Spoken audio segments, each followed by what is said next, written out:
আসসালামু আলাইকুম, কেমন আছেন? আসলে সবাই ভালো আছেন। আজকে রান্না করবো বোয়াল মাছ দিয়েছি। আপনারা কড়াইটা দেখে কেউ মন্তব্য করিয়েন না, কারণ এখানে আমি আগে একটু মাছ ভেজে নিয়েছিলাম কালকের। যেখানে এটা নতুন করে আমি আর ধুই নেই, কারণ মাছ লেগে যায়। তেলটা গরম হয়ে নিচ্ছি। তেলটা গরম হওয়ার আগে বোয়াল মাছগুলো দিয়ে দিব, কারণ বোয়াল মাছগুলো বেশি ফোটে তেলে দিলে। খুব রিক্সের একটা মাছ। এটা করে সবগুলো দিয়ে দিব। মাছগুলো ভালোভাবে লাল লাল করে ভেজে নেব। এটা দূর থেকে ভিডিও করছি, তার মাছগুলো প্রচণ্ড রিক্সের মাছ। এখানে এই আমার সিমগুলো আমি পানিতে দিয়ে রাখছি। সিম দিয়ে রান্না করবো বোয়াল মাছ। এগুলো আমি লাল লাল করে ভেজে নেব। এখন আমি রান্নার জন্য তেল দিয়ে দিলাম। তার মাছ ভাজা শেষ। পেঁয়াজ কুচি দিয়ে দিচ্ছি। পেঁয়াজটা ভালোভাবে লাল করে নিব। পেঁয়াজটা বেশি লাল করবো না, পরিমাণ মতো পানি দিয়ে দেবো। পরিমাণ মতো দিয়ে দিলাম পানি। 7 চামচ হলুদ গুঁড়ো, 1 চামচ লবণ, হয়তো কম দিলাম, পরে লাগলে আবার দিতে পারবো। দিয়ে দিচ্ছি মরিচ দিলাম 2 চামচ। মশলাটা ভালোভাবে আমি কষাই নিব।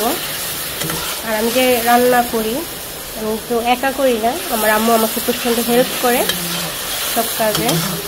অনেক সময় আমি ভিডিও করি, আমার আম্মু লাড়া দেয় সাইড থেকে। অনেক সময় আমার আম্মু ভিডিও করে, আমি লাড়া দিই সাইড থেকে। ভয়েস করি আমি। মাঝে মধ্যে আমার আম্মু ভয়েস করবে, আস্তে আস্তে আমার আম্মু একটু শরম পায়, যে কারণে আমি নিজে ভয়েসটা করি। মশলাটা ভালোভাবে কষাই নিচ্ছি। এখানে আমার মশলাটা অনেকক্ষণ কষাইছি। এখন আমি সিমগুলো দিয়ে দিব। এখন আমি সিমটা ভালোভাবে কষাই নিব ঢেকে ঢেকে। এখন আমি এটা ঢেকে দিব কষানোর জন্য। এটা ভালোভাবে কষানো হয়ে গেছে। এখানে পরিমাণ মতো পানি দিয়ে দেব। ভালোভাবে কষাই নিচ্ছি ঢেকে ঢেকে। এখন আমি ঝোলটা দিয়ে দিলাম পরিমাণ মতো। চুলার আঁচটা বাড়িয়ে দিলাম। এখন আবার হালকা নেড়ে ঢেকে দিব।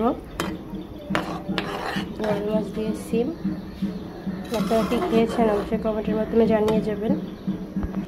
রেখে দিচ্ছি। আমার একটু উতলে আসছে। এখন মাছগুলো দিয়ে দিব। এক এক করে মাছগুলো দিয়ে দিচ্ছি। এখন এটা আমি আবারও ঢেকে দিব হওয়ার জন্য। কম আঁচ দিয়ে আস্তে আস্তে হবে। রান্নাটা কিন্তু প্রায় হয়ে গেছে। এখানে আমি ধনিয়া পাতা দিয়ে দিব। দিয়ে দিচ্ছি ধনিয়া পাতা। আমার রান্নাটা প্রায় হয়ে গেছে। কতটা সুন্দর কালার আসছে। আশা করি আপনাদের কাছে খুব ভালো লাগবে। সিম দিয়ে আপনার মাছ, বোয়াল মাছ, কতটা সুন্দর কালার আসছে। একটু ঝোল ঝোল রাখবো। রান্নাটা কিন্তু শেষ। সিম দিয়ে বোয়াল মাছ, দেখেন কতটা সুন্দর কালার আসছে।